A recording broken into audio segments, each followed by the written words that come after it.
Another stock which the market should be very fond of at this point in time, IIFL Holdings. The positive news, of course, was the new partner coming in, General Atlantic.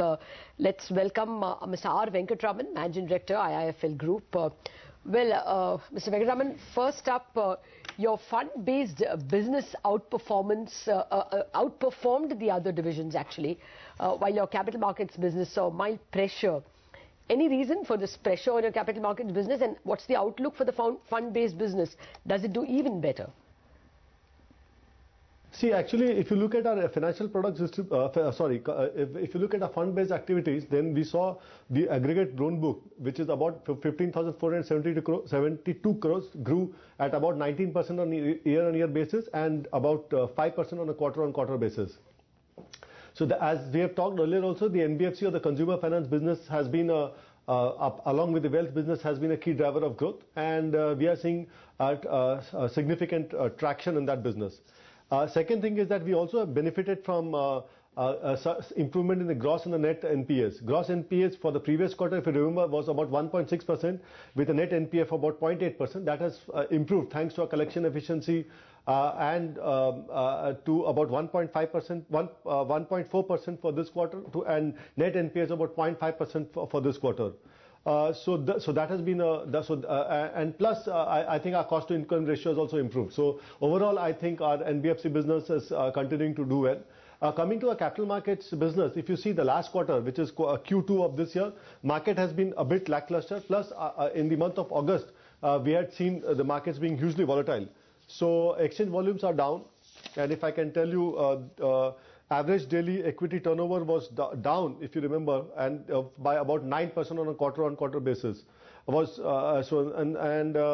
basically, that is the one reason why we think that the capital markets are inherently volatile, and I think we are in the bottom of if I can say, a recovery. All right, Venkat, just hold on to that thought. Just need to get your focus back onto the markets, because now the Bank Nifty is in the red, and it's the first time in the day that the Bank Nifty has moved into the red. Pressure coming in from names like HDFC Bank, Yes Bank, Kotak Mahindra Bank, all of them are down anywhere between 0.5% to 1%. So the market is now absolutely in flat terrain, threatening to break into the red. Venkat, hi, morning. Just coming back then to, a couple of other questions. Okay, I'll come to that in just a bit. Before that, just one word on the markets as well. As I was telling you, Asian Paints is your biggest loser, down almost about 4% and the volumes too are picking up in Asian Paints. But Venkat, in that case, you were telling us, about the revenues. What kind of revenue growth would you expect from the NBFC business in FY16, and what would be the driver of that growth? See, actually, it's extremely difficult for me to give any forward-looking statement. So we think that going ahead, our strategy for growth in our fund-based business is primarily focused on secured lending. Secured lending has got multiple asset classes. I would say we are a multi-product NBFC, if I can use this word. We give a loan against security of mortgages, and then we also give gold loans, commercial vehicle finance, medical equipment, and capital markets. If you look at the overall composition of the book, our focus, as I had told in the earlier also, has been focused on home loans, and that is one segment which is showing growth.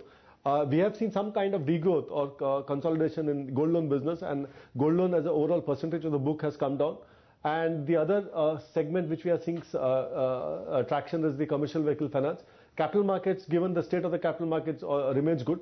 So going ahead, I can say that the home loans will be the key driver of growth, and we continue to invest in building the home loan capabilities.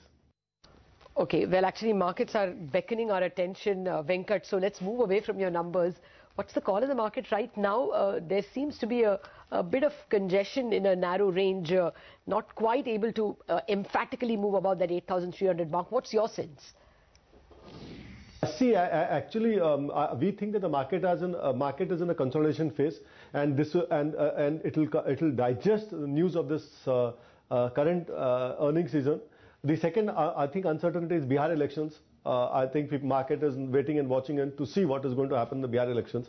Apart from these two specific things, on a broader long to medium term view, India is in a good state. The reason being simply because we are seeing the bottoming out of the macroeconomic indicators, and I think a gradual macroeconomic cyclical recovery is on the tracks. And so we are quite optimistic. And if you look at the rest of the world, I think China is having its problem, other emerging markets are having problems. So India remains a beacon of hope, and we think that it will continue to attract, it will remain an attractive emerging markets destination. And as and when we see the economic activity pick up, I think Indian markets should, we are optimistic of this, of the indices and the markets. All right. Well, if you're optimistic on the markets, then what are you advising your clients currently? Are you asking them to build long positions or to keep out for a bit? Basically, it is our advice to our clients is that if you have a 3 to 5 year view, you should remain invested and increase your positions because we expect the cyclical recovery to take place. Indian macroeconomic parameters are looking good. Deficit is coming under control. India is a natural beneficiary of falling commodity prices. We are thinking that sooner or later the rate cut benefits will be passed on. So all in all, we think that we have a good story of a good story for India in the medium term. Well, let me come to the meat of the question. What are your top picks? I think we like the usual suspects. So TCS and Infosys in IT, and in automobiles it's Maruti, and risky bet will be Telco in spite of the uncertainty relating to China, just simply because of the pickup in the domestic commercial vehicle cycle. On the pharmaceutical space, I think we continue to like Sun, Torrent Pharma, and these are some of our ideas.